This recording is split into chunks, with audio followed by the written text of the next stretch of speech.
CPM നേതാക്കളെത്തി membership പുതുക്കാൻ ആവശ്യപ്പെട്ടുവെന്ന് ദേവികുളം മുൻ MLA S. Rajendran. എന്നാൽ മെമ്പർഷിപ്പ് പുതുക്കാൻ ആഗ്രഹിക്കുന്നില്ലെന്നാണ് S. രാജേന്ദ്രൻ പറയുന്നത്. മെമ്പർഷിപ്പ് പുതുക്കുന്നില്ല എന്നതുകൊണ്ട് BJPയിൽ പോകുമെന്നല്ല അർത്ഥമെന്നും അദ്ദേഹം വ്യക്തമാക്കി. താൻ A. രാജയ്ക്കെതിരെ പ്രവർത്തിച്ചുവെന്നത് കെട്ടിച്ചമച്ച കാര്യമാണ്. അത്തരം കാര്യങ്ങൾ കെട്ടിച്ചമച്ചവർക്കൊപ്പം നിന്ന് പോകാൻ കഴിയില്ലെന്നും S. രാജേന്ദ്രൻ കൂട്ടിച്ചേർത്തു. CPM സസ്പെൻഷൻ പിൻവലിച്ചില്ലെങ്കിൽ BJPയിലേക്ക് പോകുമെന്ന് സൂചന നൽകിയതിന് പിന്നാലെയാണ് പാർട്ടി മെമ്പർഷിപ്പ് പുതുക്കുന്നില്ല എന്ന് S. രാജേന്ദ്രൻ അറിയിക്കുന്നത്. പാർട്ടി സഖാക്കൾ വന്നിരുന്നു, പാർട്ടിയാണ് വരുന്നത്. അത് ആ നിലയിൽ ബഹുമാനത്തോട് തന്നെയാണ് കാണുന്നത്. മെമ്പർഷിപ്പ് പുതുപ്പിക്കാൻ ആഗ്രഹിക്കുന്നില്ല. ഈ സമയത്ത് ഒരു തെരഞ്ഞെടുപ്പ് സമയത്ത് ഇങ്ങനെ ഒരു വാദത്തിലേക്കോ ഒരു പ്രചരണത്തിലേക്കോ പോകാൻ ആഗ്രഹിച്ചതുമല്ല. പിന്നെ എന്നും ഈ വാർത്ത വരുന്നതുകൊണ്ട് പറഞ്ഞെന്നുള്ളതേ ഉള്ളൂ.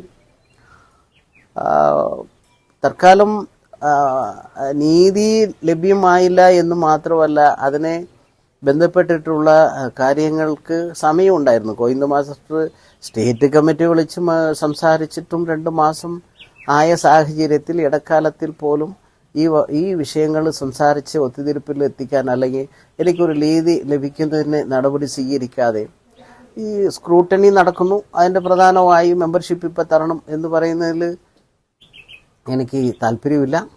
എന്ന് പറയുന്നത് കൊണ്ട് ഇപ്പോൾ BJP പോയെന്നോ മറ്റു പാർട്ടിക്ക് പോയെന്നോ പോകാതെ കരുതേണ്ട കാര്യവുമില്ല. മെമ്പർഷിപ്പ് പുതുപ്പിക്കുന്നില്ല. അത് എൻ്റെ ഒരു മാനസിക വിഷമത്തിൻ്റെ ഒരു ഭാഗമാണ്. അനുഭവിച്ചത് ഞാനാണ്. പാർട്ടി നോട്ടീസും എല്ലാം കൂടി അച്ചടിച്ച് ആ നിലയ്ക്ക് സസ്പെൻഷനിലോട്ട് എത്തിക്കുകയൊക്കെ ചെയ്തു. അതെന്ത് ആകട്ടെ, പക്ഷേ ആ നിലയ്ക്കാണ് മെമ്പർഷിപ്പ് പുതുപ്പിക്കാൻ ആഗ്രഹമില്ലാത്തത്. ഈ ഇലക്ഷന് മുന്നോടിയിട്ടുള്ള ഒരു ഫോം പുതുക്കലായിട്ടാണ് കാണുന്നത്. ഇത് എല്ലാ കൊല്ലവും മാർച്ച് മാസം പാർട്ടി മെമ്പർഷിപ്പ് സ്കൂട്ടനി നടത്തും. അതിൻ്റെ ഒരു ഭാഗമാണ്. തെരഞ്ഞെടുപ്പിൽ ഇപ്പോൾ ഉപയോഗിക്കാം. അത് കഴിഞ്ഞ് കഴിഞ്ഞാൽ ഇതുപോലെ വീണ്ടും പാർട്ടി കമ്മിറ്റി കൂടി തീരുമാനിച്ചാൽ അതാണ് തീരുമാനം. അന്നേരം തന്നെ ഈ വന്ന സഹാക്കൾ ആർക്കും സഹായിക്കാൻ പറ്റുന്ന ശേഷിയുള്ളവരല്ല.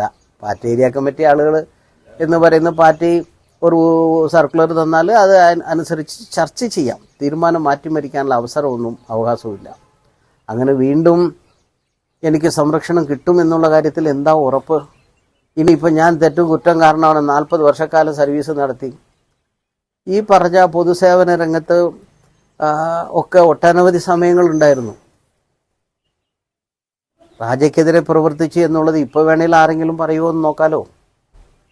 അത് കെട്ടിച്ചമച്ച് ചതി ഉണ്ടാക്കിയതാണ്. ആ ചതിയൻ ആളുകൾ ഒപ്പം നിന്ന് പോകാൻ എനിക്ക് മനസ്സ് അങ്ങോട്ട് അടുക്കുന്നില്ല. അതാണ് മെമ്പർഷിപ്പ് പുതുപ്പിക്കാൻ പറ്റാത്തത്.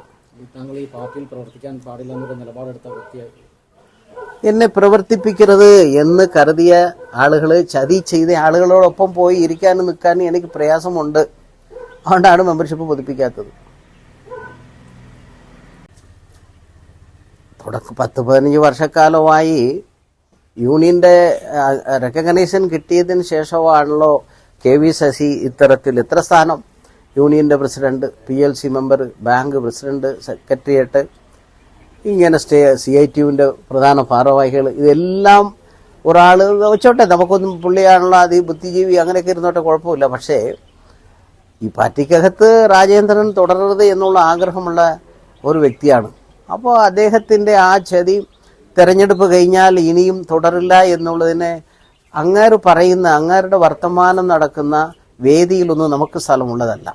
അതുകൊണ്ട് നമ്മളതൊന്നും വിശ്വസിച്ച് പോകാൻ പറ്റുന്നില്ല. അതാണ് പ്രശ്നം. മനസ്സ് മാനസികമായി അടുക്കുന്നില്ല.